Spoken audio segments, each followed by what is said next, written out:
Audiobook do livro A Realidade Desconhecida por Seth, volume 2. Seção 730. Mais sobre astrologia, abortos naturais, a consciência dos golfinhos e outras criaturas. Geralmente, você pensa em termos de um eu ou consciência total hipotética, emergindo no nascimento e desaparecendo na morte. Há, no entanto, argumentos eruditos em que os professores debatem tais questões. Alguns astrólogos usam a hora da concepção em seus cálculos, enquanto outros preferem a data de nascimento.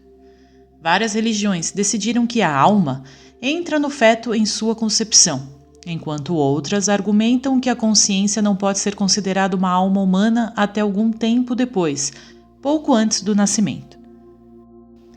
O mesmo tipo de perguntas ocorre no outro extremo da escala, quando a morte realmente vem. Na maioria desses debates, esse eu hipotético ou consciência é tomado como medida. Em primeiro lugar, novamente, o eu ou alma, neste caso, não é uma coisa de medida, nem é necessariamente algo que de repente chega e depois desaparece. O eu físico, como você o conhece, é um foco de consciência que forma uma personalidade em resposta a esse foco. É muito difícil fazer analogias aqui, mas sou bastante temerário para tentar. Parece-vos que qualquer feto abortado naturalmente não tem vida física alguma, que essa vida lhe foi negada por alguma razão. Em vez disso, o feto experimenta outro nível, a vida física em uma escala diferente, que em seus termos se aplicaria ao passado distante. Repito, ideias convencionais de evolução, este seria um período em que seu tipo de consciência experimentou um ambiente aquático, com barbatanas em vez de pulmões. Em certos termos, isso dá à consciência uma visão de porções particulares do passado da espécie. Também fornece a essa consciência conhecimento em primeira mão psíquica e diretamente. Mais uma vez, mais difícil de explicar. Particularmente sem ofender suas ideias de individualidade. Ainda assim, cada um de vocês, vivos, morreu exatamente dessa maneira. Enquanto em termos convencionais você pensa em longos séculos de duração, em que criaturas com barbatanas surgiram dos mares, alguns tornaram-se répteis e finalmente mamíferos.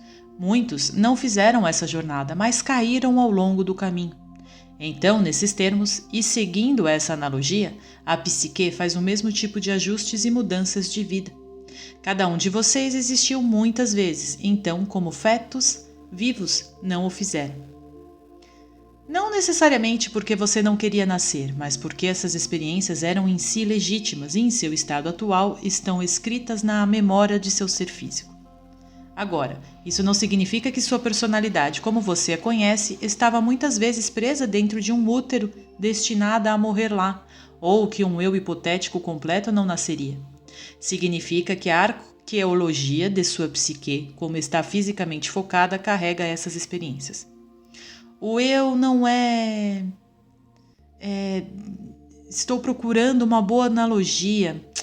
O eu não é como uma figura de barro saindo do forno de um oleiro, para que você possa dizer, aqui está um eu e nada pode ser acrescentado a ele. Você sempre existiu como um eu provável, embora não tivesse focado no conhecimento de sua própria experiência. Você pode ter se concentrado muito bem em outras realidades, mas estou falando de sua existência terrena como você a entende. A qualquer momento, você pode literalmente se tornar mais você mesmo. Nesse sentido, você nasce aos poucos.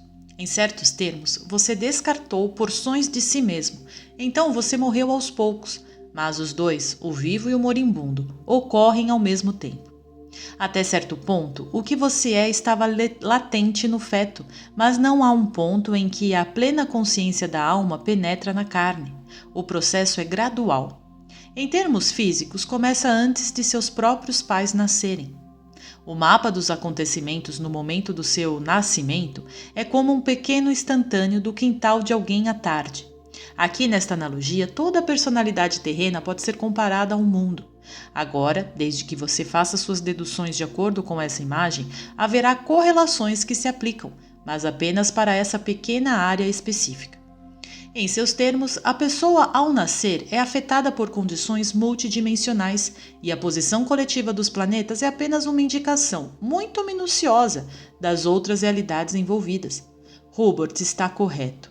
Mesmo em termos convencionais, um horóscopo verdadeiro teria que envolver a hora da morte em sua realidade temporal, assim como a do nascimento.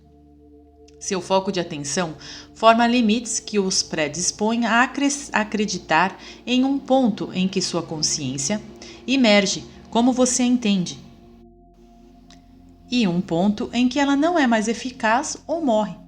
Suas crenças nesses conceitos limitam sua percepção, pois alterando o foco de sua atenção, você pode, até certo ponto, tornar-se consciente da percepção antes e depois dos pontos reconhecidos de nascimento e morte. Você concede à alma apenas a sua própria espécie, como se as almas tivessem tamanhos que se encaixassem apenas em sua própria natureza. Você preserva essas ideias pensando nos animais como abaixo de você. Então, no entanto, você deve se perguntar quando a alma entra na carne, ou quando o feto alienígena se torna um dos seus e, portanto, abençoado pelos deuses e concedido o direito à vida. Mas todas as coisas têm consciência e, nesses termos, possuem uma alma-natureza. Não há gradações quanto à alma. A alma é a vida dentro de tudo que existe. Claro que o feto tem uma alma, mas da mesma forma, se você pensar nesses termos, então cada célula dentro do feto deve receber uma alma.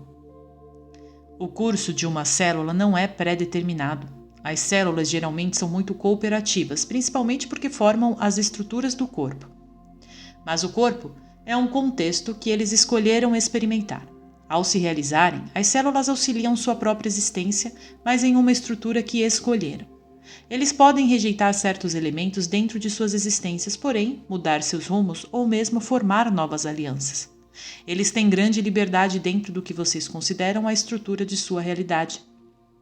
Se seus caminhos não podem ser mapeados e podem realmente surpreendê-lo constantemente, então por que você acha que seu curso pode ser mapeado com antecedência, lendo as posições das estrelas em seu nascimento?